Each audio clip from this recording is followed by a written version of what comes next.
Gold hub తాకట్టులో ఉన్న బంగారాన్ని విడిపించి కొనబడును. అదే రోజు ఆన్లైన్ ధరకు కొని డబ్బులు ఇవ్వబడును. ఓకే, సో దాని వల్ల గోల్డ్ బయటకు రావడం తెలియలేదు అని మీరు అంటున్నారు. అంతే. ఓకే, అంటే ఇప్పుడు మీరు అంటున్న దాని ప్రకారం నాకు తెలియదు, సో తను తీసుకొచ్చి ఇచ్చింది కానీ నా చేత నేను ఇంట్లోంచి అయితే బయటకు తీసుకురాలేదని మీరు అంటున్నారు. మరి పోలీస్ వర్షన్ ఎలా ఉంది, పోలీసుల బిహేవియర్ కానీ, అంటే మీరే చేశారు అని అంత స్ట్రాంగ్ గా చెప్పడానికి వాళ్ళ దగ్గర ఉన్న ఎవిడెన్స్ ఏంటి? ఏం లేవు యాక్చువల్లీ. సీసీటీవీ ఫుటేజ్ లో కూడా నేను నార్మల్గా వెళ్ళి నార్మల్గా వచ్చాను. వీళ్ళు చెప్పినట్టు వాష్రూమ్కి వెళ్ళి ఫ్రెష్ అయ్యి డ్రెస్ చేంజ్ చేసుకుందంటే సేమ్ డ్రెస్తోనే వచ్చాను. అండ్ మోస్ట్లీ ఇంట్లో కన్నా ఫింగర్ ప్రింట్స్ ఏం దొరకలేదు. ఫస్ట్ పోలీస్ దగ్గర నేను దొంగతనం చేసిన ప్రూఫ్ అసలు ఏం లేదు. బలవంతంగా నాతో స్టేట్మెంట్ సైన్ చేయించుకోవడం తప్ప ఫింగర్ ప్రింట్స్ లేవు, ఫుటేజ్ లేదు. నా మీద ఎలిగేషన్ పెట్టడానికి అసలు ఏ ప్రూఫ్ లేదు పోలీసుల దగ్గర. అండ్ మోస్ట్లీ పోలీస్ ఏంటంటే వాళ్ళ ఫాదర్ చెప్పిన స్టోరీయే బిలీవ్ చేసి దాని మీదే ఇంక ఉండిపోయారు. బట్ నేను నిర్దోషి అని ప్రూవ్ చేసుకోవడానికి మాత్రం నా దగ్గర ఒక వాయిస్ రికార్డ్ ఉంది. అది లైక్ ఏంటంటే పోలీసే మాకు చెప్పారనమాట, SI sir, me against a proofs లేవు, మిమ్మల్ని కేసు పోతుంది, కాకపోతే వాళ్ళ ఫాదరే ఏసీపీ డీసీపీ వీళ్ళు ఫోర్స్ చేస్తున్నారు మా మీద, మిమ్మల్ని కోర్టులో సబ్మిట్ చేయమని, మీ మీద ఎలిగేషన్స్ ఏవైతే ఫేక్ అని మా అందరికీ తెలుసు అని అతను ఒప్పుకున్నారు. ఆ రికార్డ్ ఒకటి నా దగ్గర ఉంది. మొత్తం మీద అంటే మీరు సైన్ చేశాను, వాళ్ళు మీతో బలవంతంగా సైన్ చేయించుకున్నారు పోలీసులు అని మీరైతే అంటున్నారు కదా. అంటే మీరు ఎట్లా సైన్ చేశారు? వైట్ పేపర్ మీద సైన్ చేశారా, లేదంటే ఆల్రెడీ స్క్రిప్టెడ్ మీద సైన్ చేశారా? యాక్చువల్గా వీళ్ళు చెప్పారు, ఫాదర్ వాళ్ళు ఏసీపీ సార్ వాళ్ళకి ఒక స్టోరీ చెప్పారు అనమాట. లైక్ 4 times వాష్రూమ్ యూజ్ చేసుకుంది. వాళ్ళు ఏ స్టోరీ అయితే చెప్పారో అది ఒక పేపర్ మీద రాసింది. డీసీపీ మ్యామ్ ఎవరు చెప్పినా నేను సైన్ చేయలేదు. ఫస్ట్ నేను ఒప్పుకోలేదు, అసలు నేను తీసాను, అమ్మాయి ఇచ్చిందని చెప్తున్నాను క్లియర్గా. బట్ డీసీపీ మ్యామ్ వచ్చి ఫుల్ కొట్టారు నన్ను. ఫస్ట్ స్లాప్ చేశారు, లాఠీతో అది కొట్టారు, బూట్తో అది తన్నారు. వాళ్ళ ఫాదర్ అక్కడే కూర్చున్నారు, లైక్ నవ్వుతున్నారు అనమాట. ఇప్పటికీ చెప్తాను చూడండి, మా అమ్మాయి ఇచ్చిందని, అసలు ఇది బయటికి వెళ్ళి మా అమ్మాయి పేరు ఏం చెప్తుంది అన్నట్టు అతను మాట్లాడుతున్నారు. సో అంటే వీళ్ళందరూ ఫ్రెండ్స్ లాగే ఉన్నారు అక్కడ కూర్చొని. అండ్ డీసీపీ మ్యామ్ చెప్పారమ్మ, నువ్వు సంతకం పెడతావా లేదా, లేదంటే అలా ఆయనకి ఆ తమ్ముడిని పెట్టియండి లోపల, ఏదో కేసులో పెట్టియండి, అలా చెప్తున్నారనమాట. అంటే లైక్ నాకు ఇంకా సో దానికి భయపడి మీరు సైన్ చేశారు. అంటే సైన్ చేసేటప్పుడు మీరు చదివారు, అదంతా చదవడం వల్ల మీకు తెలిసింది.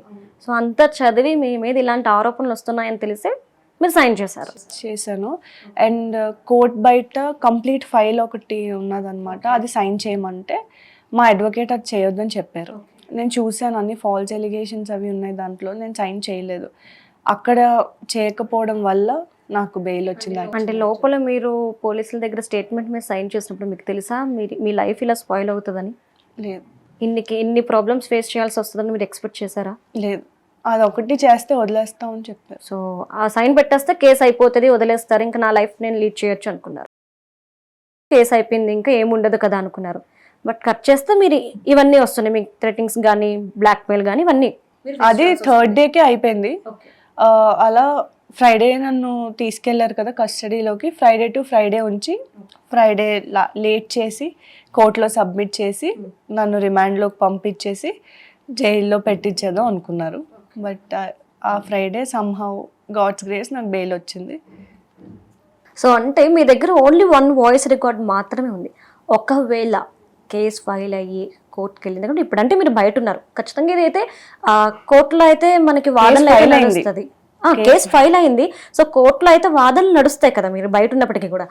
అక్కడ ఈ వాయిస్ రికార్డ్ చెల్లదు అంటే కనుక మీరు నిర్దోషి అని ప్రూవ్ చేసుకోవడానికి మీ దగ్గర ఉన్న అనదర్ ఆప్షన్స్ ఏమైనా ఉన్నాయి? అంటే ఇప్పుడు టెక్నాలజీ అనేది చాలా డెవలప్ అయింది. ఇప్పుడు నేను వెళ్ళి నా దగ్గర వాయిస్ రికార్డ్ ఉంది, సో నేను ఏం చేయలేదు అన్నంత మాత్రం ఎవరు నమ్మరు. ఐ థింక్ డబ్బింగ్ చెప్పిండొచ్చు, నేను కాదు అంటే. ఇట్లా కాకుండా మీరు అంటే జనాలు నమ్మడం కాదు, ఫస్ట్ కోర్టు కూడా మిమ్మల్ని నమ్మాలి కదా మీరేం తప్పు చేయలేదు అంటే. సో ఏముంది మీ దగ్గర? యాక్చువల్లీ ఇన్వెస్టిగేషన్ అది సరిగా చేయలేదు. నేను ఎన్హెచ్ఆర్సి నేషనల్ హ్యూమన్ రైట్స్ కమిషన్లో కేసు పెట్టాను. ఇలా నా సైడ్ నుంచి ఇన్వెస్టిగేషన్ అది కరెక్ట్గా చేయలేదు అని చెప్పి డిపార్ట్మెంట్ మీద, వాళ్ళ ఫాదర్ మీద అండ్ అమ్మాయి మీద పెట్టాను. అండ్ లోకాయుక్తలో కూడా పెట్టాను. సో ప్రూవ్ చేసుకోవాలి అంటే ఇంక ఈ ఫైట్ చేయాలంతే. నేనైతే దొంగతనం చేయలేదు, నేను దొంగ కాదు. స్ట్రాంగ్గా నేను చచ్చేంత వరకు ఫైట్ చేస్తూనే ఉంటాను. యాక్చువల్లీ ఇన్సిడెంట్స్ అని అయిపోయాక మీడియా సైడ్ నుంచి కూడా ఎవరు మమ్మల్ని అప్రోచ్ అవ్వలేదు స్టోరీ అడగడానికి. రిమాండ్లో లేను, బట్ రిమాండ్లో ఉంది అని అందరు చెప్తున్నారు. ఐ లాస్ట్ కాన్ఫిడెన్స్ బికాజ్ నా పాయింట్ నేను పెట్టలేను ఎక్కడ అని చెప్పి నేను యాక్చువల్లీ సూసైడ్ చేసుకుందాం అనుకున్నాను. ఒక్క వీడియో మాత్రం రికార్డ్ చేసి ఉంచాను. I was trying to hang. మా హస్బెండ్ వచ్చి నన్ను సేవ్ చేసి మనం ఫైట్ చేద్దాం, నేను నమ్ముతున్నాను, ఫ్యామిలీ నమ్ముతుంది కదా అని చెప్పారు. So I'm trying to fight. So it's not easy. కాకపోతే డిపార్ట్మెంట్తో ఫైట్ చేయాలి, డీసీపీ, ఏసీపీ, సిఐఎస్ఐ అందరితో ఫైట్ చేయాలి.